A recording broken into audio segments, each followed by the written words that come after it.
Para quem assistiu meu vídeo desta semana, o primeiro gol que o Palmeiras tomou não foi surpresa alguma. Dá para dizer, pela circunstância do jogo, que o Palmeiras deixou 2 pontos em Caxias, porque tinha plenas condições de sair com a vitória e acabou empatando por 2-2 com a equipe do Grêmio pela 14ª rodada do Campeonato Brasileiro. Infelizmente, a partida de hoje foi uma daquelas com um roteiro conhecido, os velhos suspeitos de sempre, os velhos pecados de sempre que o Palmeiras tem cometido.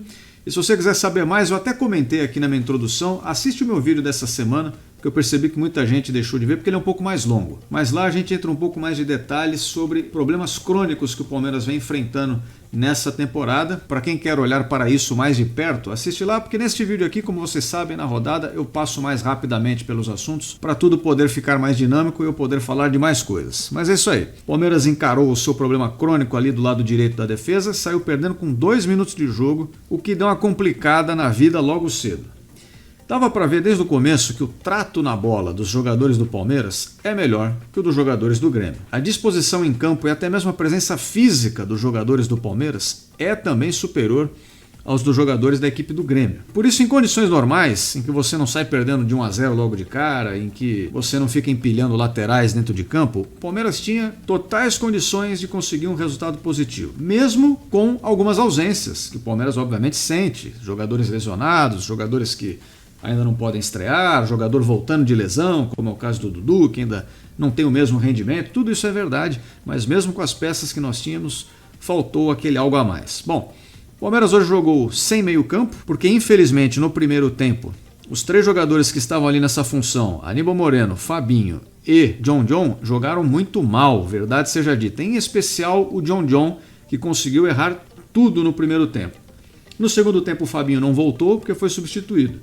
O Aníbal Moreno melhorou, se recuperou e voltou a jogar bem. E o John se jogou mal na primeira etapa, na segunda etapa parecia que ainda estávamos na primeira, porque não mudou nada, todos os cruzamentos errados, muitos passes errados, finalizações fracas, cobrando escanteio errado, enfim, não deu nada certo para ele hoje e fez muita falta. E infelizmente outro que não foi tão bem hoje também foi o zagueiro Vitor Reis no primeiro tempo.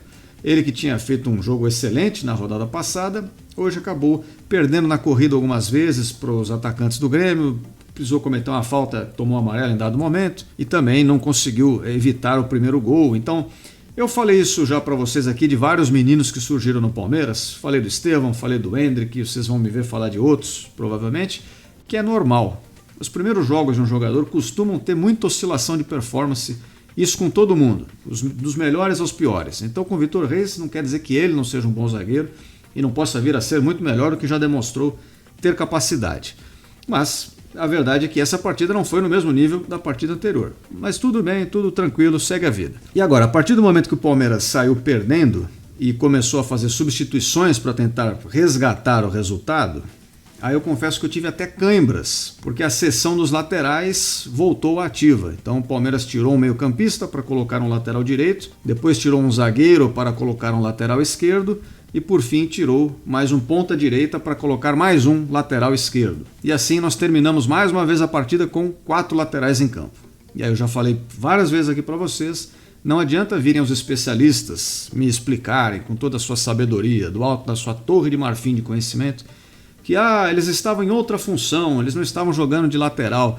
Sim, meu querido, eu já estou ciente disso ao fazer esse comentário. Eles são laterais por característica, não por função dentro de campo, e aí o resultado é este que nós vemos. Obviamente o Palmeiras passa a ter mais dificuldades na criação, porque são jogadores menos habilidosos, com menos enfrentamento de 1 para 1, às vezes até menos visão de jogo, etc e tal.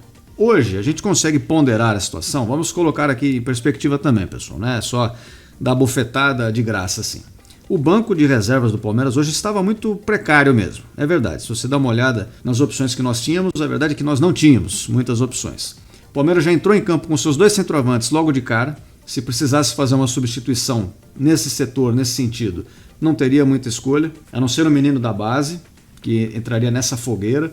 Como opção de ponta, nós tínhamos também o Dudu, que acabou entrando e hoje tentou já fazer alguma coisa um pouco diferente, mas ainda é um Dudu muito abaixo do seu ritmo tradicional e por isso a entrada destes jogadores, desses laterais todos, acaba até se justificando, sem problemas. Mas não muda o fato de que o nível do time, em termos de criação, poder ofensivo, dá uma caída, né? Quando você tira o Estevão, que daqui a pouco eu falo sobre ele, para colocar, por exemplo, o Caio Paulista, não dá para negar que você trocou jogadores com características bem diferentes um do outro, e mesmo nível de qualidade técnica e tal, não é a mesma coisa, né? Não dá para equiparar.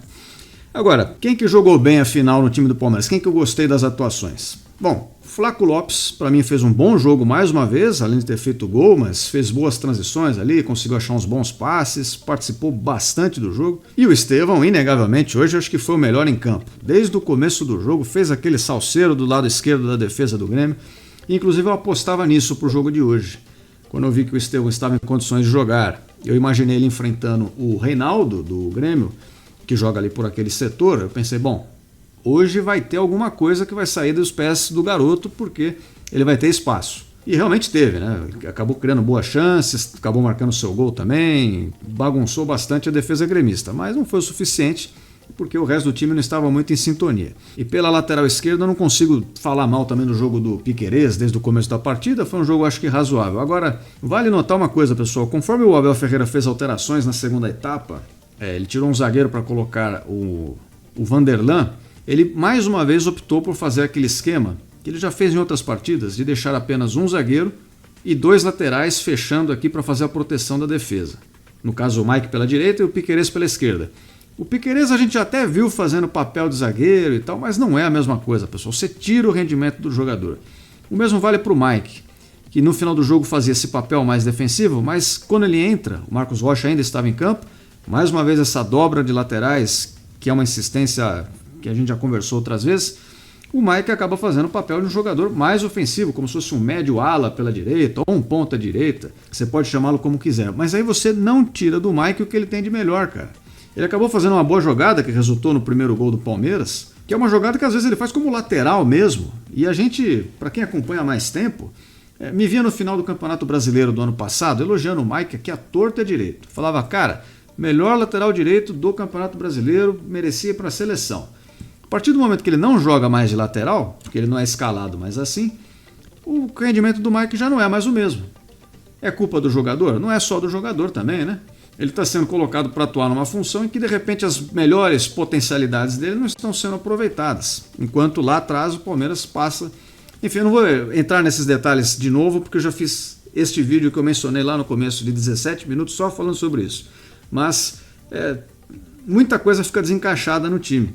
Assim como quando o Abel opta por essa opção aí de deixar só um zagueiro e os dois laterais para proteger a defesa, o Palmeiras também acaba ficando meio perdido em alguns momentos. A gente viu ali o Vanderlan uma hora cobrindo a lateral direita, depois o Marcos Rocha impedindo o cruzamento aqui na lateral esquerda, o time fica meio bagunçado, correndo atrás da bola. E isso não é legal, não é uma característica de um time que ataca e defende de forma sistemática, que é inclusive, como eu já falei aqui para vocês também, como o Abel aparentemente gosta ou gostava de fazer a sua equipe se comportar em campo. É tirar a aleatoriedade do jogo e fazer as coisas de uma forma mais sistêmica, ordenada, com método. E de repente, em alguns momentos, a gente não vê isso acontecendo. E por fim, pessoal, falando um pouquinho da equipe do Grêmio, a gente viu que é um time com um banco de reservas, obviamente, de um nível mais baixo, com os 11 iniciais também de um nível mais baixo, e não fez um grande jogo. Deu muito espaço para o Palmeiras. O pessoal da transmissão até falou que o Renato Gaúcho reclamou que os volantes palmeirenses tinham muito espaço para jogar. E é verdade, tinham mesmo, encontravam passes verticais, passes para frente com muita facilidade. O Palmeiras poderia ter criado mais, finalizado mais, porque o Grêmio não soube fazer uma contenção adequada de jogo. A equipe agora se encontra na zona do rebaixamento com esse empate, né? Não conseguiu sair, e a gente entende mais ou menos o porquê. Realmente não é um adversário dos mais fortes, pelo menos não nesse momento, né? Futebol tem momentos.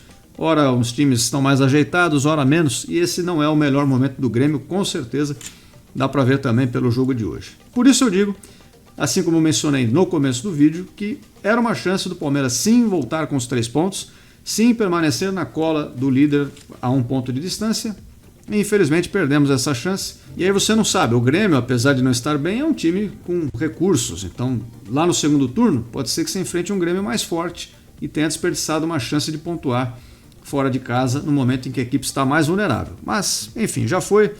Vamos crer que daqui para frente as coisas possam melhorar. Então, pessoal, essa é a análise que eu tinha para fazer do jogo de hoje. Eu vou deixar para vocês aqui os resultados na tela dos outros jogos dessa rodada que já acabaram. Lembrando que tem jogos que ainda estão acontecendo enquanto eu gravo, então esses eu não vou pôr aqui por enquanto, né? Só para vocês terem uma noção aí. Vitória do Botafogo sobre o Cuiabá, vitória do Vasco da Gama sobre o Fortaleza, vitória do Flamengo sobre o Atlético Mineiro e esse empate do Palmeiras com o Grêmio.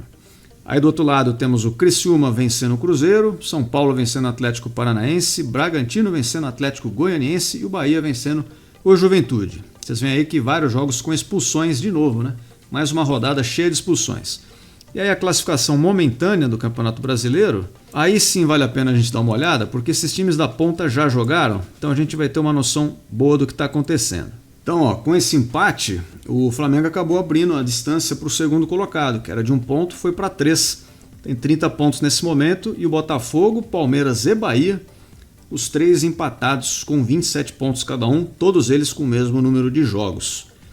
E aí vai passando o resto da classificação para vocês darem uma olhada aí, quem está na Sul-Americana, quem está na zona neutra e na zona do rebaixamento. Lembrando que, ó, enquanto eu gravo, tem resultados acontecendo, então essa tabela pode mudar. Então, pessoal, eu vou reforçar alguns convites para vocês aqui. Mais uma vez, assistam um vídeo que eu fiz esta semana, falando sobre algo que precisa mudar urgentemente no time do Palmeiras, e que a gente fala um pouco sobre essa questão dos laterais, das fragilidades defensivas e da ausência de poder criativo do time em função disso. Vou deixar o vídeo aqui para vocês. E para você que está chegando aqui pela primeira vez, quer receber mais conteúdo, você pode se inscrever no canal. Não esquece de deixar o seu like se você gostar do vídeo, que você me ajuda bastante. Dá uma olhada nos links que eu deixo na descrição, com produtos oficiais, produtos licenciados, comprando qualquer coisa através dos links da descrição. Você está ajudando o meu canal. Além, é claro, do QR Code para gorjetas no canto da tela. Beleza? Eu agradeço a todos vocês que me acompanharam até aqui. Até a próxima. Fui.